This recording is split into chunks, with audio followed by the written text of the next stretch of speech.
मुझसे election commission affidavit मांगता है, मुझसे कहता है कि मुझे ओथ लेना है। मैंने पार्लियामेंट के सामने, पार्लियामेंट के अंदर ओथ लिया है, इस संविधान के सामने ओथ लिया है, इस पर हाथ डाल के वोट लिया है, क्योंकि वो जानते हैं कि अगर हिंदुस्तान की जनता ने इसी डेटा को लेकर सवाल पूछना शुरू कर दिया तो उनका पूरा ढांचा कोलैप्स कर जाएगा। लेकिन ये देखना चाहिए कि एक प्रतिपक्ष की पार्टी चुनाव हारने के बाद किस तरह लगातार तथ्यों के आधार पर झूठ का काम कर रही है।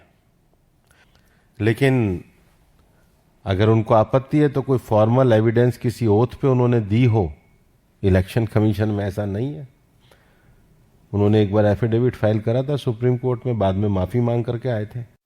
1 करोड़ नए लोग जिन्होंने लोकसभा में अपना वोट नहीं डाला था, जादू से ये विधानसभा में वोट डालने निकल आए, और जहां भी ये नए वोटर आए वहां पर बीजेपी चुनाव जीती, और सारे के सारे जो वोटर बढ़ाए गए वो बीजेपी के खाते में गए।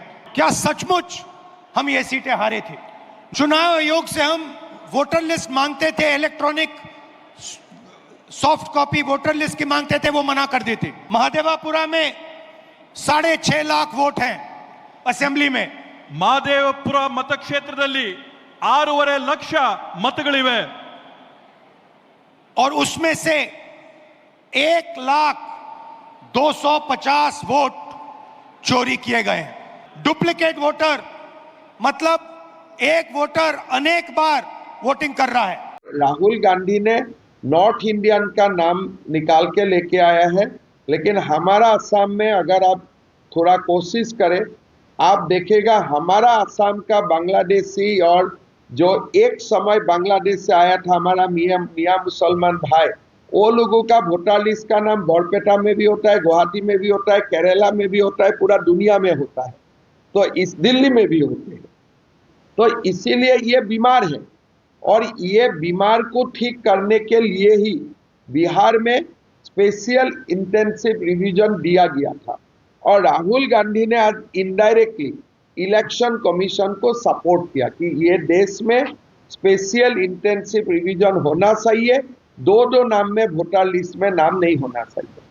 मुझसे इलेक्शन कमीशन एफिडेविट मांगता है, मुझसे कहता है कि मुझे ओथ लेना है। मैंने पार्लियामेंट के सामने, पार्लियामेंट के अंदर ओथ लिया है, इस संविधान के सामने ओथ लिया है, इस पर हाथ डाल के वोट लिया है, क्योंकि वो जानते हैं कि अगर हिंदुस्तान की जनता ने इसी डेटा को लेकर सवाल पूछना शुरू कर दिया तो उनका पूरा ढांचा कोलैप्स कर जाएगा।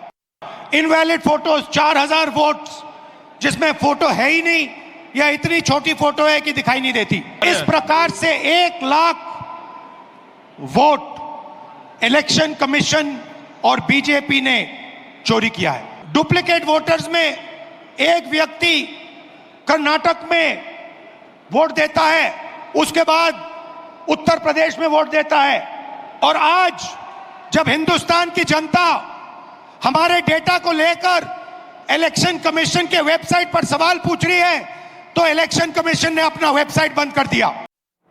Vasudha Venugopal, my colleague, joins us on the phone line for more on this. Vasudha, you've been tracking this story through the day, and the developments are clearly indicating that this is only escalating from here on. Well, Gauri, the BJP has come down very heavily on Rahul Gandhi's claims that there has been large-scale voter theft.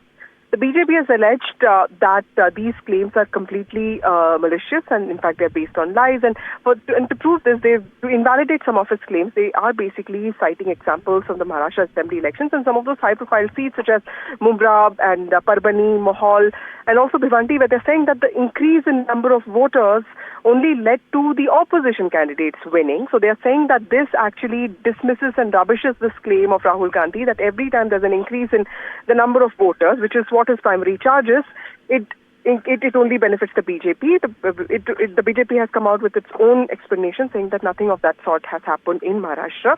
The ECI has also asked him to come out strongly on oath to declare whatever he wants to say, because he's an MP and he has to be responsible for what he's saying, and all that has to be declared, especially the claims on ineligible voters, needs to be done on oath.